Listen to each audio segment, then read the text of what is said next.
Exercise 1.1 में अगर आप देखते हो,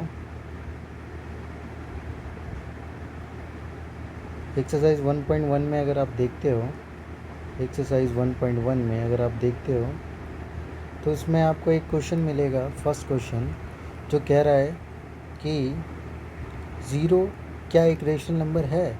तो आप क्या जानते हो रेशनल नंबर की? अगर डेफिनेशन आपने नहीं देखी तो पीछे वाली वीडियो जाके देखें।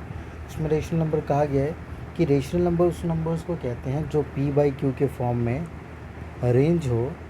p और q कैसे हो? इंटीजर्स हो, और q की वैल्यू कभी भी ज़ीरो ना हो। तो अगर हम ज़ीरो को इंटीजर लें तो उसके नीचे कुछ ना कुछ, अगर ज़ीरो को हमने कोई नंबर लिया उसके नीचे 1 लिख सकते हैं, और 1 की वैल्यू कभी भी ज़ीरो के बराबर नहीं होती। इसका मतलब ज़ीरो एक रेशनल नंबर है। बट अगर इसका उल्टा अगर आपको एग्ज़ाम में पूछ ले कि 1 एक मतलब कि 1/0 जो है क्या एक रेशनल नंबर है, तो आप कहोगे नहीं। क्यों? क्योंकि q की वैल्यू ज़ीरो के बराबर है, और जबकि वो होनी नहीं चाहिए, इसलिए ये रेशनल नंबर नहीं है। बट ये रेशनल नंबर है। तो स्टेटमेंट आपकी हो जाएगी yes zero is a rational numbers. ठीक है। सेकंड आपका है क्वेश्चन कि 2 बाई, मतलब कि आपको सेकंड क्वेश्चन कह रहा है कि 2 एंड 3, मतलब 2 और 3 के बीच में आपने 5, 4, 6 कितने भी रेशनल नंबर्स फाइंड कर लेना है। तो आपको क्वेश्चन आता है, एक क्वेश्चन इसमें से बनता है कि फाइंड रेशनल नंबर्स बिटवीन मतलब कितने भी रेशनल नंबर्स हो सकते हैं। 5 हो सकते हैं, 6 हो सकते हैं, 10 हो सकते हैं, कोई भी दो नंबर दे देंगे। जैसे कि आपको 2 एंड 3 दे दिया। अब इसमें क्या है? Find rational numbers between 2 and 3। मान लो यहाँ पर आपको 5 रेशनल नंबर्स फाइंड करने हैं, तो आपको 5 रेशनल नंबर्स किसके बीच में फाइंड करने हैं? 2 एंड 3 के बीच में। तो आप इसको रिप्रेजेंट कर लो, 2/1 p बाई क्यू के फॉर्म में हो गया, और 1 की वैल्यू ज़ीरो के बराबर नहीं है। दूसरा हो गया 3/1, इसमें 3/1 p बाई क्यू के फॉर्म में हो गया, और 1 की वैल्यू कभी भी ज़ीरो नहीं है। अब इसमें आप 2/1 है, अब इसको कितने से इंटू कर लो? 5 चाहिए आपको तो 6 से, मतलब इससे ज़्यादा से करना होता है। 7 से भी कर सकते हैं, 8 से भी। हम 6 से करके देखते हैं। तो 6 2 12 और 6 1 6 एंड 3/1, इसको भी 6 से इंटू कर लो, 18/6। अब यहाँ पर आप देखो 12/6 के बीच में, मतलब इन दोनों के बीच में क्या 5 रेशनल नंबर्स मिल रहे हैं? इन दोनों के बीच में अगर आप देखना है तो आप देखोगे 13/6, 14/6, 15/6, 16/6, 17/6। अब ये देख रहे हो कि ये 5 रेशनल नंबर्स आपको मिल गए हैं किन दोनों नंबर्स के बीच में? 2 एंड 3 के बीच में। इसी तरीके से नेक्स्ट एक और क्वेश्चन देखते हैं।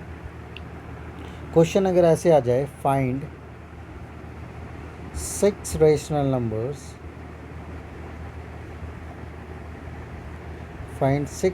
Numbers between 3/5 and 9/7।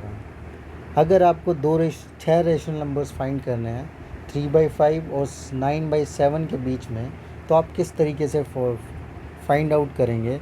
तो आइए उसको देखते हैं। सबसे पहले आपने नंबर लिख लेना है 3/5 एंड 9/7। आप ये देख रहे हैं कि दोनों के डिनोमिनेटर, मतलब कि जो दोनों का क्यू है वो डिफरेंट है। आपको क्यू सबसे पहले सिमिलर करना पड़ेगा, और जब हम डिनोमिनेटर को सेम करते हैं तो हम यूज़ करते हैं एलसीएम। तो 5 और 7 दोनों प्राइम नंबर है, तो खुद से जाएंगे ये, तो 0। तो 5 7 जा कितना हो जाएगा? 5 × 7 35। तो एलसीएम आपका क्या आ गया? 35। तो 3/5 को आपने क्या बनाना है? 35। तो ऊपर नीचे दोनों इंटू करेंगे तो ऊपर आ जाएगा 3 7 जा 21, और 5 7 5 जा 35। दूसरे साइड में क्या आएगा आपका? 9/7 इंटू 5 से इंटू करोगे तो ऊपर आ जाएगा 45, और नीचे आ जाएगा 35। अगर इन दोनों के बीच में आपको 6 रेशनल नंबर्स मिल रहे हैं तो आप लिख लोगे। बट अगर कभी नहीं मिले, जैसे कि इसके नीचे इनसे अंदर मिल रहे हैं 22/35, 23/35, 24/35, 26/35 एंड 27/35। बट समटाइम्स क्या होता है कि आपको रेशनल नंबर्स नहीं मिलते हैं, तो उस समय क्या करते हैं, जहाँ 6 पूछे वहाँ आप 7 से इंटू कर दोगे, जहाँ 7 पूछे वहाँ 8 से इंटू कर दोगे। मतलब ज़्यादा करोगे तो ज़्यादा रेशनल नंबर्स आप फाइंड कर सकते हो, बट अगर कम करोगे तो रेशनल नंबर्स उतने नहीं मिलेंगे, फिर दोबारा करना पड़ेगा। तो ये तो था डिफरेंट डिनोमीटर मिलने पे जो आप क्वेश्चंस कर सकते हो। ठीक है, तो शुक्रिया।